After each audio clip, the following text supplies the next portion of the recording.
안녕하세요. 책 읽어주는 편안한 엄마입니다. 오늘은 한국 현대문학의 대표적인 여류 작가 중의 한 분이신 강신재의 빛과 그림자를 읽어드리려고 합니다. 강신재의 소설은 수직적인 초월, 도덕적인 초월을 거부하는 여성의 욕망을 담고 있죠. 그들은 성별, 선악, 아름답고 추함의 굳건한 경계 위에 자아를 구축하는 대신 이 경계를 넘나드는 유동적이고 모호하며 다성적인 주체로 보아야 할 것입니다. 이데올로기나 규범이 아니라 자신의 감각에 의존해 사물의 미추를 판단하는 점에서 강신재의 소설적 페르소나들은 유미주의자들이라 할 수 있습니다. 저의 선택이 여러분의 편안한 시간에 조금나마 도움이 되어드렸다면 구독과 좋아요를 눌러주시기 바랍니다. 펴낸 곳 현대문학 지은이 강신재 빛과 그림자 릴리 폰스 같은 가수가 되는 것이 소원이었다. 어림도 없는 소리였다고만은 할 수 없다. 그녀의 음성은 이야기를 할 때는 비록 감기 걸린 사람같이 꽉 잠기고 쉬어 처음 듣는 이는 이상히 여길 지경이었지만 한번 리사이틀 홀의 무대에 서거나 교수실의 피아노 옆에서 가슴을 펴고 심호흡을 하고 나서 발성될 때는 틀림없는 콜로라투라 소프라노, 그것도 매우 아름다운 음질의 것이었기 때문이다. 그녀가 봄의 노래라든가 어떤 개인날, 그 밖의 오페라의 아리아를 부를 때에는 본교의 학생, 교수는 말할 것이 없고 음악당을 꽉 메운 청중, 인접한 대학의 남자 대학생도 다수 포함한 만장의 청춘은 정신을 잃고 몰입하고 열광적인 박수갈채를 보내는 것이 상례였다.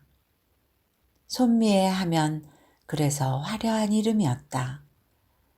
몸집은 그리 큰 편이 아니지만 납작하고 동그란 얼굴에 매력적인 쌍꺼풀 눈을 갖고 있고 모양을 내는데 유난한 정열을 소비하여 어느 때고 콧잔 등에 뽀얗게 분칠이 되어 있는 그녀는 통틀어 귀여운 처녀였던 것이다. 어때? 손미애 같은 타입. 좋지. 하지만 약간 불량일지 몰라. 어쨌든 교제 범위는 넓을 거니까. 그래, 우리 차례에 올 것 같지는 않아. 믿져야 본전이지. 뭐라나 말이나 한번 걸어볼까? 후후후 하고 남자 학생들은 길에서 그녀와 스쳐 지나가는 때면 시시덕거렸다. 공부는 못한대. 그럴 리가 있나? 예술가 아닌가? 기분이 안 나면 성적 따위 문제가 아니겠지. 두둔하는 사람도 많았지만 아닌 게 아니라 그녀의 성악실기를 뺀 다른 학과목은 엉망이었다. 노상, 낙제선상을 오르내렸지만 그러나 학교 당국으로서는 빛나는 프리마돈나를 낙제시킬 수는 없다. 손미애를 빼놓은 오페라 상여는 구상할 수도 없었으니 낙제점이 몇 개 나와도 걱정할 것은 없었다. 요새 세상보다 그 시절은 매사 인심이 후하였는지도 모른다. 아무튼 그녀 손미애는 그처럼 음대의 호프였는데 졸업을 하자 그만 싱겁게 결혼해버렸다. 릴리 폰스의 꿈을 깨끗이 포기해버린 것은 아니었다.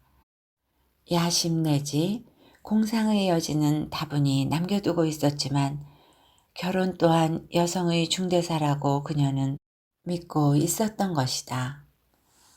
실은 결혼보다 연애가 더 급하다고 생각하였었다. 그녀가 수없이 노래한 아리아의 여주인공들은 모두 또한 사랑의 히로인들이 아니었던가.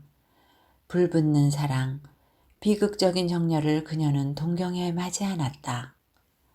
헌데 어떻게 일이 시시하게 돌아가서 그만 맞선을 보게끔 계제가 마련되었고 상대방을 딱 잘라 거절할 기분은 마침 그때 미애의 맘에 솟지가 않았던 것이다. 매끄름하게 생긴 남성이었다.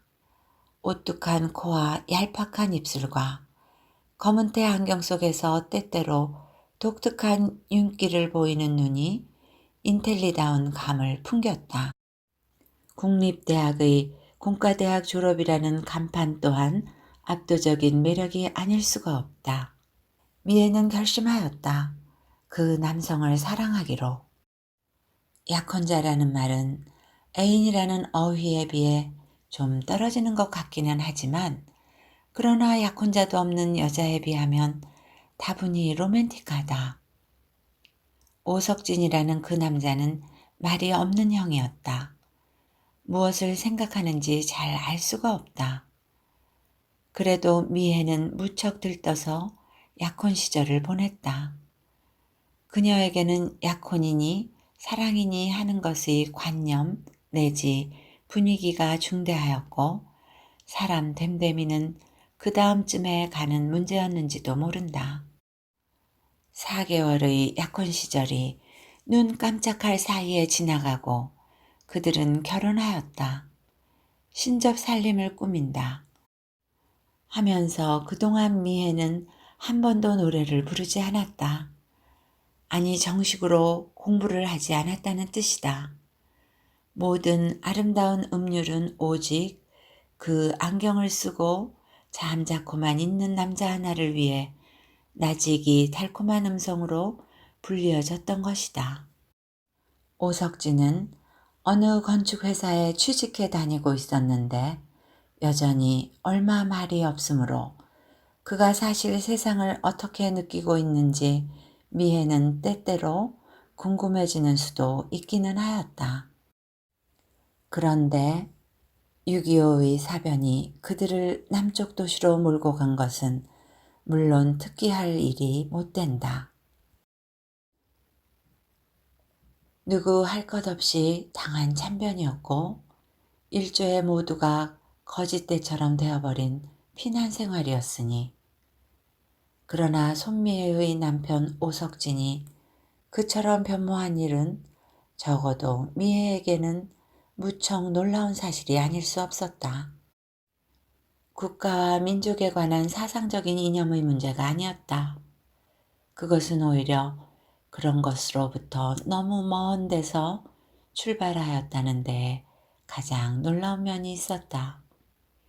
모든 사람을 정신적 물질적으로 때려눕힌 사변은 그에게만은 이상하게 다른 모양으로 작용한 듯 하였다. 그는 그 걷잡을 수 없는 생활의 붕괴에서 참된 자기를 홀연 발견한 듯 마치 물고기가 물을 얻은 듯이 생기에 차서 날뛰기 시작한 것이다. 일찍이 본 일도 없는 활바람을 가지고 움직여 돌아다니며 쨍쨍하고 날카로운 목소리로 거의 쉬지도 않고 자기 주장을 횡포할 만큼 내세우게끔 되었다. 그처럼 정력과 활기에 넘쳐서 그는 무엇을 하였는가? 그는 장터의 가마떼기에 고무신을 버려놓고 팔기 시작한 것이었다. 미애를 앉혀놓고 지키게 했다. 담요를 덮은 무릎 옆에는 돈을 받아 넣을 깡통과 손을 쬐일 작은 풍로가 하나 놓여 있었다. 자기는 파커의 안을 코트 삼아 들쳐 입고 그 앞을 서성대며 자, 이 아주머니한테 시판 거실러 내. 아니 어딜 딴 눈을 팔고 있는 거야. 이 돈 집어넣고. 그리고 손님을 붙들어 좀. 입 닫고 앉아있지 말고. 노다지 잔소리를 퍼붓는다. 그런가 하면 뭐요? 얼마를 깎으라고요? 이 양반이 이게 여보슈. 아, 왜 그냥 가세요. 가긴. 어서 갖고 가요. 돈 내고. 발을 멈추는 사람은 하나도 놓치지 않으려 들었다. 어서 이 돈 집어넣으라고 미애에게 호령을 하고는 조심스럽고 날카롭게 이 편의 손놀림을 지켜본다. 처음 얼마 동안은 호구지책으로 어쩔 수 없는 일이려니 여겼다. 사실 굶어 죽을 형편의 사람들이 우글부글하여서 재빨리 장터의 가마떼기 하나라도 확보할 수 있었던 것은 감사해야 할 노릇이었던 것이다. 그러나 돈이 좀 모인 것을 보고 미애는 이제 이렇게까지 하지 않아도 좋으리라는 마음이 들어 의견을 말하였다. 돈이 꽤 붙었어요. 이봐 이렇게. 이젠 취직 자리나 찾아봐요. 자기도 교원 일 같은 것 좀 얻을 수 있으리라는 생각이었다.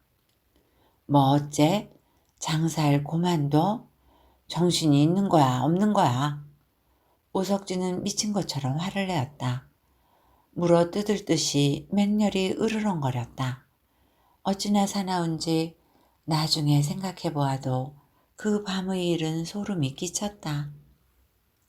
다음 날 오석진은 돈을 있는 대로 긁어가지고 나가 고무신을 사들였다. 밉다고 저녁할 때가 되어도 찬값을 내주지 않는다. 신사세요. 즐기고 좋아요. 값이요? 값이야 뭐 다른 데보다 더 받진 않을 테니까. 안경 속에서 손님을 쫓는 눈초리가 꼭 무엇에 홀린 사람 같기만 하다.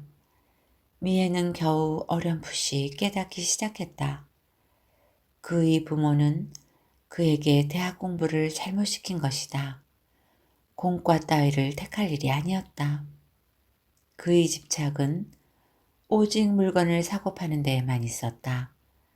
일전을 남기기 위해 십리길이라도 걷는다. 천성의 장사꾼이었다. 주일날이 되었다. 미애는 교회에 나가기 위하여 몸단장을 하였다.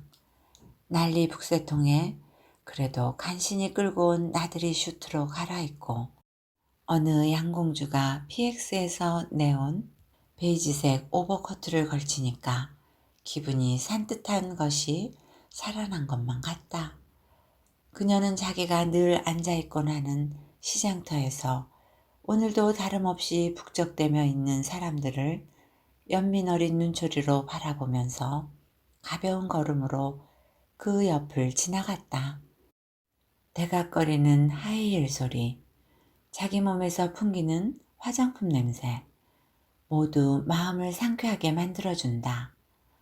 하늘은 구름 한 점 없이 지푸르게 개고 공기는 매울 정도로 차가워 기분이 좋다. 노동을 천시하는 것은 물론 아니다. 미애는 그처럼 덜된 여자는 아니다. 그러나 먼지에 묻히며 일하는 일주일 가운데의 하루를 이렇게 말끔히 차려입고 등을 꼿꼿이 머리를 번쩍 들고 교회로 걸어간다는 것은 참으로 사한 보람을 느끼게 하는 일이었다. 예배당은 얼마 크지 않고 그 지방교인들과 피난민 신자가 뒤섞여 설 자리까지 꽉 들어차 있었다. 미애는 복된 마음으로 찬송을 부르고 성경을 읽고 그리고 기도와 설교에 귀를 기울였다. 더러 졸음이 오는 듯하고 그러나 어김없이 진지하고 평화로운 예배의 분위기는 그녀의 감정에 익숙한 것이었고 그래서 요즘 오석진으로 하여 뭔가 불안했던 그녀의 마음은 쉽사리 원래의 상태로 돌아갈 수 있었다. 명랑하고 무엇에나 동경을 잘하는 그녀의 원래의 상태로. 헌데 생각지 않았던 일이 생겼다. 누가 그녀를 알아보았는지 몰랐다. 예배 도중에 권사님인 듯한 노부인이 사람들을 해치고 조심조심 다가오더니 귓속말로 독창을 한 곡 해 주이소. 지금 저 순서가 끝나면 금세. 일어나시이소. 이리 오이소. 마른 나뭇잎같이 버석거리지만 따뜻한 손으로 그녀의 팔목을 잡으며 말하였던 것이다. 독창을? 미애는 강대상 앞쪽에 비스듬히 가로놓인 오르간으로 시선을 주었다. 예배당의 구조에 비해 풍금은 크고 좋은 물건이었다. 소리도 매우 곱다. 반주는 염려하지 마소. 음대를 나온 선생님이 아주 멋지게 시루어냅니다. 진짜 음악가라요. 오르간 앞에 아직 학생티를 덜 벗은 젊은 남자가 고개를 푹 숙이고 앉아 있었다. 미상불, 잘 시루어 될 것 같아 보였다. 시루다는 자전거 등의 페달을 밟아 나가게 하다는 경상도 방언입니다. 미애는 기꺼이 노부인을 따라 앞으로 걸어나갔다. 학교의 채플에서 솔로를 부르던 기억이 뇌리에 떠오른다. 한없이 높고 거룩한 것에의 찬양. 어딘가 아득히 먼 곳을 향한 듯 얼굴을 좀 위로 젖히고 눈을 감고 미애가 그 높이 맑은 음성으로 창가를 부를라치면 모든 사람은 경건한 감동으로 한 덩어리가 되곤 하던 것이었다. 지금도 미애는 그렇게 열심히 무심할 만큼 정신을 집중하여 신성한 존재의 창가를 불렀다. 장엄하게 아름답게 사람들은 숨을 죽이고 가슴으로 흘러드는 노랫소리에 그들의 모든 것을 내어 맡긴다. 어쨌거나 손미혜였다. 다른 면은 몰라도 음악 속에 잠길 때 그녀는 남에게 힘을 줄 수 있었고 그들을 지배할 수도 있었다. 그것은 그녀 자신도 구석구석 의식하지 못하는 천분이었다. 그리고 그 일로 하여 가장 행복한 것은 미혜 자신이 아니었을까? 노래를 끝내고 상기한 얼굴로 청중을 둘러보았을 때 미혜는 또 한 번 그러한 순수한 기쁨을 맛보았다. 예배는 다시 없이 복되게 끝을 맺었고 사람들은 헤어져 갔다. 그리고 미혜의 딱한 문제는 그 뒤에 도사리고 있었던 것이다. 오석진은 미혜의 외출이 뜻밖의 시간을 끌자 화가 치밀어서 눈치도 올곧지않게 예배당을 찾아갔다. 그새 장살 얼마를 미쳤느냐 말야, 응? 고무신이 5켤레면 5~5는 25, 250판이다. 왜 5켤레만 팔았을라고. 공일날 아침 목센 한두 시간 새에 몇십 켤레도 나가려면 나가는데. 정신없는 여편네라고 투덜댄다. 문간에서 터져나갈 듯한 사람들의 머리 너머로 안을 기웃거려 보았다. 대단한 노랫소리가 당내를 메우고 있었다. 가수는 미애였다. 장밋빛 슈트를 입고 두 손을 가슴에 모아쥐고 먼 곳을 향하여 노래 부르고 있는 그녀의 모습은 마치 천사인 양 곱게 보이는 게 사실이었다. 오석진은 마음속에 신음하였다. 천사인 양 귀여운 여인이 자기의 아내라는 감회를 새로이 한 때문이 아니다. 저러고 넋 빠져 있노라고 고무신을 못 파는 동안에 옆에 새로 난 가게가 얼마나 번창을 할 것인가. 한 번 더 분이 치민 것이었다. 사람들이 흩어지기 시작하자 오석진은 턱으로 아내를 불러내었다. 이봐, 정신 있는 거야 없는 거야, 어? 호통을 만났지만 미애는 그리 송구스럽게 생각지는 않았다. 이 사람은 그 기분을 모른다고 오히려 동정이 갔다. 고무신을 20켤레 더 팔면 그런 복된 마음이 될 수 있을까? 정말 아름다운 노래였습니다. 사람들이 한 길로 나서면서 한 번씩 미애의 손목을 잡아보곤 한다. 참말로 웃자면 그래 고운 음성일 거요, 응? 하나님께서 특별한 은총으로 세상에 없는 목소리를 주신 겁니다. 다음 주일에 또 불러주. 노파 하나는 잼잼한 눈에 눈물을 담아가지고 부탁을 하였다. 네, 그렇게 하죠, 할머니. 오석진은 더는 참을 수 없어진 듯 그녀의 팔을 낚아챘다. 이봐, 똑똑히 들어. 일요일 아침 나절부터 저녁 때까지는 중요한 대목이야. 가게를 안 차려서 얼마나 손해났는지 알기나 해. 옆의 김간애가 얼씨구 좋다고 해먹고 앉았단 말이야. 그렇지만 주일날인 걸 뭐. 오석진은 더 계속하지 않았다. 긴 말을 해야 소용없고 오직 실천이 있을 뿐이라고 생각한 모양이었다. 다음 주일날부터 미애는 교회 옆에 얼씬도 못하고 장터에 꼬박 앉아 있어야 했다. 저녁 저자를 보러 나온 여인들이 아니 어떻게 좀 나와서 찬송도 불러주지 않고 춥다고 회색 담요를 둘둘 감고 앉은 미애를 저기 놀란 눈치로 내려다보고 묻는 것이었다. 오석진의 매끄름하니 인텔리답게 생긴 얼굴이 그런 때 미애에게는 어쩐지 부끄럽게 여겨졌다. 그녀는 모호한 느낌으로 웃어 보이고 장 보러 나오셨어요? 한다. 그러고는 눈길을 숙여 포개어져서 청령도의 등처럼 흰 고무신들의 더미를 만적만적 하는 것이었다. 날이 갈수록 그녀는 꼴 모양이 초라해져서 생쥐처럼 볼품이 없게 되었다. 머리에는 털목도리를 감고 국방색 버선 위에 군대의 털 양말을 신고 끼고 앉은 풍로에서 종일 떨어지지 않는다. 그러고는 지나가는 사람들의 발끝만 내려다보았다. 이거 얼마죠? 하고 물으면 반색을 해서 살갗이 튼 볼을 빛내고 그거 좋아요. 사세요. 값은 물건마다 조금씩 다른 그 가격들을 말짱 따로 외우기는 어려워서 그녀는 줄곧 석진에게 야단을 만났었지만 이제는 제법 능숙해졌고 값을 깎으려고 한 상대에게 호락호락 넘어가지도 않았다. 안 돼요. 그렇게 하면 미친대요.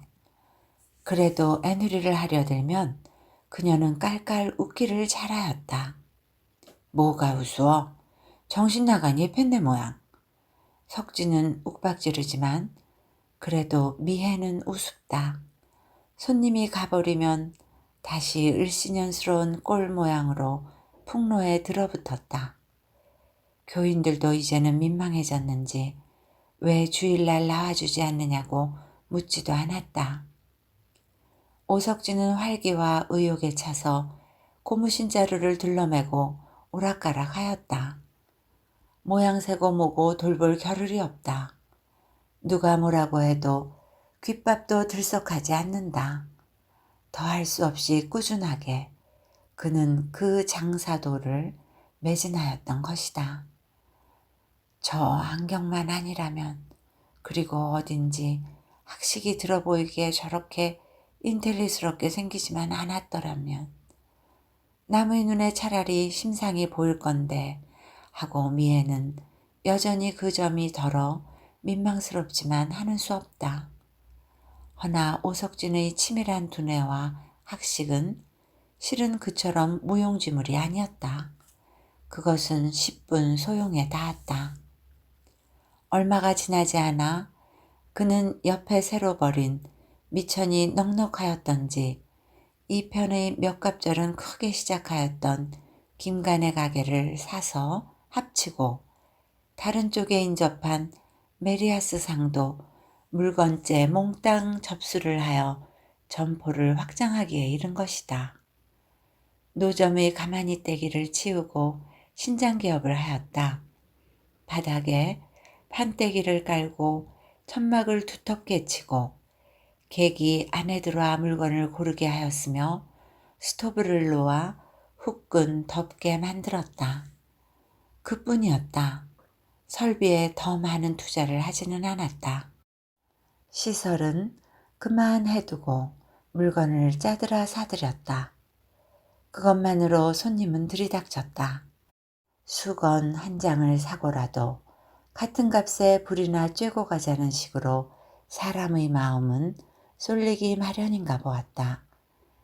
그리고 오석진은 그처럼 좁쌀을 씹어먹듯 인색하였지만 값은 비싸게 받지 않았다. 그놈이 이뻐서 덜 받는 줄 알아? 이게 바로 미천이야. 지금 대세로는 정확한 값을 받는다는 그게 미천이란 말이야. 고영인을 두지 않기 위해서 새벽 어두워서부터 통금시간까지도 도매집을 몇 번이라도 내왕하였다. 미해를 혹사하기란 이루 다 말할 수도 없고 꾀꼬리는 드디어 노래를 잊었다. 고무신 그리고 메리아스네의 자나깨나 그게 본전이 어느 만큼치였고 그렇게 드려야 남는 게 하나 없다는 소리의 되풀이였다. 애누리하자는 사람을 보고 이제 웃지도 않는다. 어떤 계산법을 가졌는지 오석진은 미혜가 사소한 금액의 실수를 저질러도 단박 알아냈다. 불벼락이 떨어진다. 그런 실수를 하지 않기 위해 그녀는 숨이 턱에다 두 눈에 쌍심지를 켜고 돌아갔다. 세수도 못하는 날도 있었다. 그리고 봄이 왔을 때 낮에는 이부자리를 개켜 올려놓아두는 향나무 옷 괴짝에 지폐가 가득 들어찼다. 한 뭉텅이, 두 뭉텅이. 석진이 그것을 헤어보라고 명령할 때 미애는 제일 기뻐하였다. 69, 70 뭉텅이면 여보 얼마예요? 그런 거 몰라도 돼. 어서 마저 세요. 98, 99, 100. 100이에요, 100. 자, 어서 또 이걸 100장씩 잡아매고. 네. 그러나 미애는 시온이랄까 노래의 정신을 완전히 잃고 만 것은 아닌 모양 같았다. 어린애같이 즐거워지니까 그만 또 노래를 불렀다. 보석을 주렁주렁 엮은 듯한 아리따운 음성으로 황홀한 곡조를 뽐는다. 이것이 미쳤나? 닥쳐! 오석진은 정말 화를 내었다. 미애가 양손에 높이 치켜든 지폐 뭉치를 낚고채어 자기가 셈을 마친다. 이걸로 금을 사야 해. 금을 사 모았다가 서울로 올라가자. 광복동 내거리에 따라 나섰던 그녀는 양손가락이 무거워 축 처지도록 금가락지를 몇 개나 끼고 돌아왔다. 오석진은 골패 조각 모양 납작납작한 순금 덩이를 여럿 마련하면서 크게 선심을 써서 공전이 얼마 가지 않는 쌍가락지 따위로 미애의 손가락도 호강을 시켜준 것이었다. 나 이 빨간 굿을 샀으면. 미애는 처음 그런 소리를 하였다. 루비가 이뻐 금보다. 미친 수작. 그게 팔 때 제값 나가는 물건인 줄 알아? 어머나, 누가 팔려고 사나? 호수같이 푸른빛의 사파이어도 무지개 같은 오팔도 결국 단념하고 미애는 그 무거운 고랑 같은 반지들로 만족하는 수밖에 없었다. 오석진은 미애의 손가락의 황금을 볼 때만은 눈에 웃음을 담았다. 그런 그의 옆에서 지내노라니까 이상희도 미애에게도 그것이 다시 없이 고귀한 물건으로 비쳐 보이기 시작했다. 학생 때 미애는 가는 금사슬로 된 목걸이를 갖고 있었다. 사슬은 가늘수록 예쁘다고 생각했었는데 지금은 그것이 동아줄만큼이나 굵어야만 보기가 좋다고 느끼게끔 되어버렸다. 금은 아름다워. 찬란한 금빛은 세상에서 제일 예쁜 색깔이야. 환도가 시작되자 오석진은 남먼저 서울로 올라왔다. 깨어진 건물을 여기저기에다 샀다. 그 반지 이리 빼내. 아니 왜요? 내라면 내. 이것까지 팔지 않으면 어때요? 미애는 눈물을 흘리고 섭섭해하였다. 세상에서 제일 아름다운 것, 황금 가락지. 지니고 있는 일이 그리도 자랑스럽고 대견했었는데 매정하게 앗아가다니. 사들인 건물의 하나에다 석진은 점포를 차렸다. 라디오 가게이다. 중고, 재생품, 미군에서 흘러나오는 번쩍번쩍하는 신품. 창도 없는 시멘트 바닥에 늘어놓고서 밤이면 리어카로 살림집까지 실어 날랐다. 이것 봐. 이 RCA는 12장 안으로는 내줘선 안 돼. 제너럴 중고는 9장. 저 산호색 배터리는 10장 반이다. 그는 고함을 쳐가며 미혜를 교육하였다. 미혜는 노트를 만들었다. 산호 몇 원, 상아빛 몇 원, 철 같은 은색 몇 원, 진주 같은 은색은 몇 원, 우리 학교 뒷숲 같은 초록색은 몇 원, 어젯밤 달빛의 옥색 몇 원. 오석진은 노트를 집어들어 보고 이게 뭐야 대체. 백치가 아닌가 의심을 일으킨 모양이었다. 아무래도 좋았다. 미혜는 차츰 그 물건들을 사랑하고 그 생김새에 애착을 가지게 된 것이었다. 그녀는 거기에서 흘러나오는 소각한 잡소리, 온갖 저급한 가락조차도 사랑하기에 이르렀다. 라디오방 아주머니는 이번에는 드디어 다이아 반지를 손가락에 포개어 끼게 되었다. 라디오보다 더 신기한 물건은 이 세상에는 없었다. 그리고 남편 오석진보다 더 훌륭한 남편은 이 세상에는 없었다. 창도 없는 빌딩은 메인 스트리트의 한복판에서 차츰 그 위용을 갖추어 갔다. 전방은 이제는 대악기점이 되었다. 전축이 들어온다. 피아노와 오르간이 늘어선다. 그 다음은 드디어 나오기 시작한 텔레비전 세트. 노래를 부르는 사람이나 시인이나를 그녀는 이제 경멸하게 되어 있었다. 구매력이라고는 없기 때문이다. 그리고 기계류가 상품으로서는 으뜸이었다. 그 빛깔, 그 디자인, 그 기능.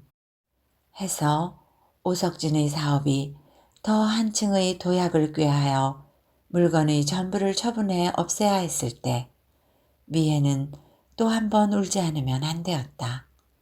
그것들의 애착이 컸던 것이다. 그것들은 고무신과는 달랐다. 그와 함께 한 손에는 3개, 다른 한 손에는 2개 포개어 끼어졌던 다이아몬드 반지들도 그녀의 손가락을 떠나갔다.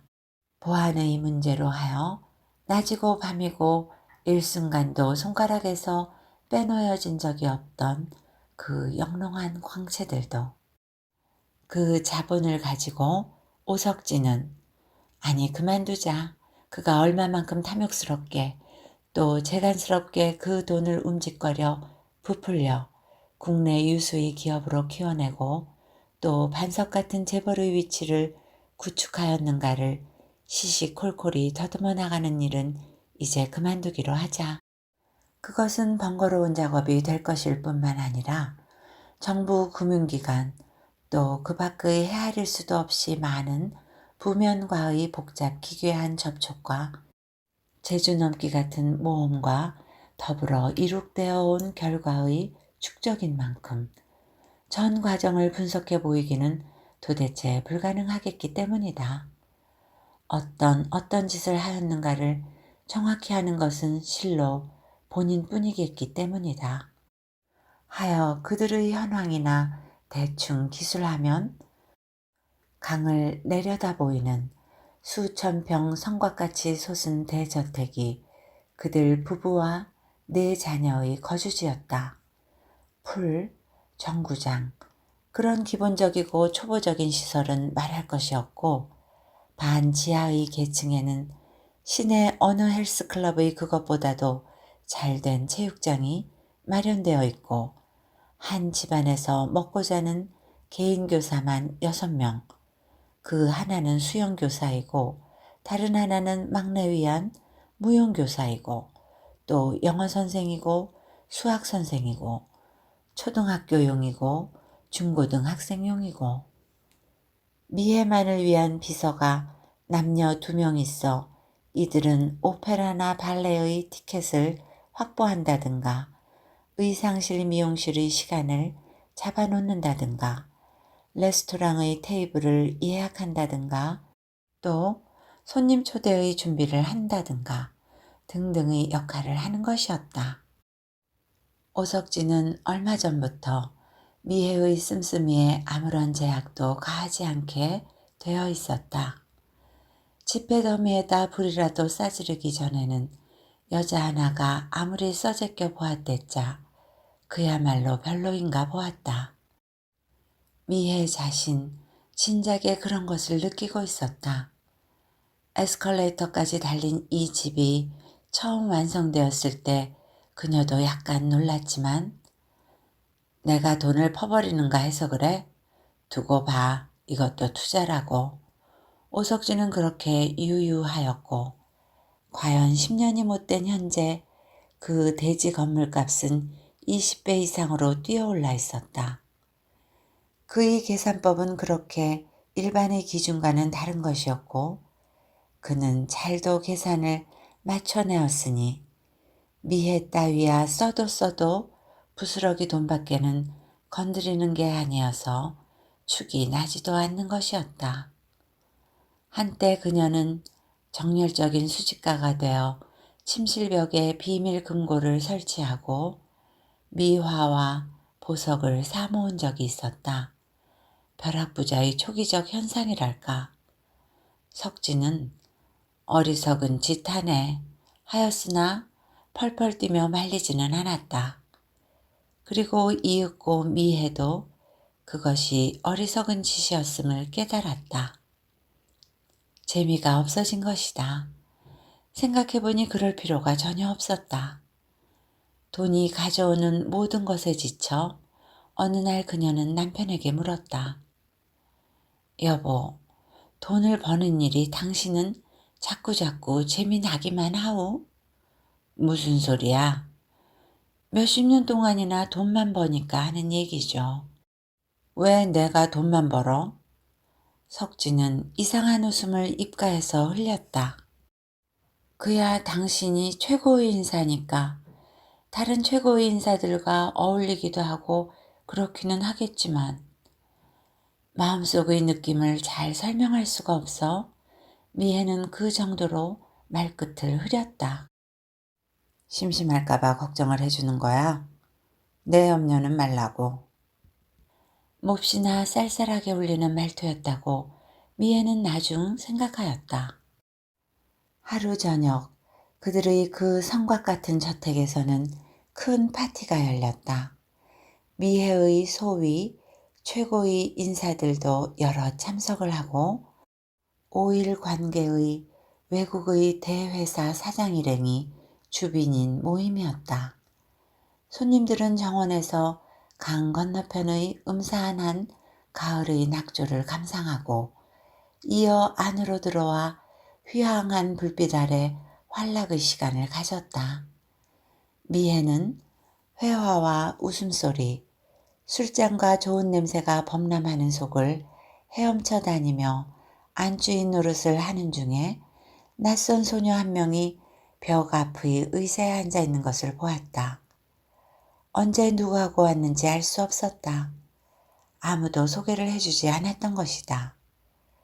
어쩐지 마음에 걸려서 미혜는 자주 그 편에다 시선을 주었다. 여자아이는 곧은 머리를 길게 늘이고 사파이어빛 시폰의 옷을 입고 붉은색의 칵테일 잔을 앞에 놓고 구석자리에서 움직이지 않았다. 어딘가 도사린 표정으로 미혜와 시선이 부딪혀도 까딱 않고 버틴다. 이런 장소에 익숙지가 못한 것 같기도 했다. 저기 저 여자애가 누구였더라? 여보? 미혜는 석진이 가까이 온 때에 작은 소리로 물었다. 석진은 안경이 가는 금태로 바뀌었고 머리에 흰 것이 몇 올씩 섞였으나 체형은 거의 변치 않아 가늘고 꼿꼿한 채로 있었다. 미혜 쪽은 그 사이 꽤 살이 쪘다. 어디 누구 말이야? 하고는 그는 부산하니 저편으로 가버렸다. 조금 있다가 미애는 또 물었다. 노래하는 사람이라는구만. 노래요? 이따 몇 곡 부르게 하는 게 좋겠다고 해서. 그래요? 음대라나 대학원이라나를 갓 졸업했다는데 자질이 좋아 꽤 유망하더더군. 그래요? 석진은 이번에는 급히 달아나 버리지 않고 아내와 나란히 서서 감상하듯 그 성악가 쪽을 바라보았다. 여자애는 고개를 꼬아 다른 데를 향한 얼굴을 좀 채 바로 세우지 않았다. 아, 그랬었군. 미애는 혼잣말을 하였다. 왜 자주 그쪽으로 시선이 갔었는지 이제 알 것 같았던 것이다. 그랬었군. 성악을 하는 아가씨였군. 게다가 긴 머리카락으로 볼을 내려덮고 있어 언뜻 분명치 않았지만 그녀는 동글납작한 얼굴을 하고 있었고 매력적인 쌍꺼풀 눈을 갖고 있었고 또 그리고 콧날이 유난히 희뽀얗게 보이는 화장을 하고 있었던 것이다. 나 젊었을 때 하고 좀 닮았어. 호의가 가서 미애는 입가에 미소를 머금었다. 잠시 뒤 박수 소리 속에 그 젊은 여성은 피아노 옆에 섰고 어디선가 까만 양복을 입은 반주자도 나타나서 악기 앞에 걸터 앉았다. 여자애는 아름다운 소프라노로 노래를 불렀다. 손님의 나라의 미녀를 하나와 트라비아타 중에서 하나를 불렀다. 사람들은 기뻐하고 파티의 기분은 고조되었다. 허나 이것을 단순한 좌흥으로가 아니고 깊이 감격하며 받아들인 인물이 있었다. 미헤이다. 그녀는 전에 자기의 레퍼토리에도 들어있던 바로 같은 노래들이 음질도 기교도 흡사한 육성으로 불려지고 있는 일에 감동하고 원래의 저 자신과 제외하는 듯한 흥분마저 느꼈던 것이다. 전에 나는 전적으로 저 세계에 속한 인간이었지. 저 사람의 처가 되었기 때문에 거기서 마구 끌려 나온 거야. 그러나 원망이 아니고 오히려 어떤 만족을 느끼면서 그녀는 저 만치에 서 있는 오석진을 바라보았다. 오석진은 황홀황홀한 낯을 하고 있었다. 사람이 온통 녹아 풀려 없어질 듯한 모양이라거나 형용을 할까? 그가 그토록 음악에 매료될 줄 안다는 것은 천만 뜻밖이었다. 하도 감명이 깊어서인지 파티의 나머지 시간에서까지 동요하고 있는 것 같아 보였다. 중요한 손님이 다 떠나고 자신의 부하나 음악인 등을 보낼 단계에 이르러 그는 침착하지 못하게 현관 밖에까지 뛰쳐나가 이 차를 내라, 아니 저 차를 돌려라 하며 전에 없던 부산을 떨었던 것이다. 미애는 그날 밤의 발견에 대해서 곰곰 생각을 더듬어 보았다. 석진이 여유가 생겨 본성이 제자리에 돌아와 박히고 보니 예술적인 것에 무감각한 인물이 결코 아니었다는 발견에 대해서 말이다. 노래를 할 수 있었으면 지금이라도 그럴 수 있다면 얼마나 즐거울까. 조금씩 다시 시작을 해봐. 허나 그것은 너무도 터무니없는 계획이겠으므로 그녀는 웃고 집어치우고 말았다. 없어진 거는 없어진 거야. 그렇지 않고 자기가 실은 용이치 않은 사태 속에 빠져 있으며 검은 수렁은 이미 목덜미에 닿아 있는 줄을 그녀가 명명백백히 깨달은 것은 그로부터 얼마도 지나지 않아서였다. 파티 이후인지 혹은 그 전부터인지 미애는 악연한 나머지 조용조용히 사리를 가려낼 형편이 되질 못하였으나 앞뒤 사정으로 미루어 아마도 그 이전부터 석진은 그 음대생인가 대학원인가를 나온 소프라노 가수와 범연한 사이가 아니라는 정보가 드디어 그녀의 앞에 놓여진 것이었다. 아이고 원 세상에 생 난리래요 난리. 소문을 갖고 온 여인은 신경이 둔한 위인이었던 고로 머리에 생각나는 대로 입에서 나오는 대로 짓거려대었다. 이뻐서 못 견디신다는구먼. 여기 사장님이 그 처녀를 찾아오시는 때면 꼭 명곡을 부른대요.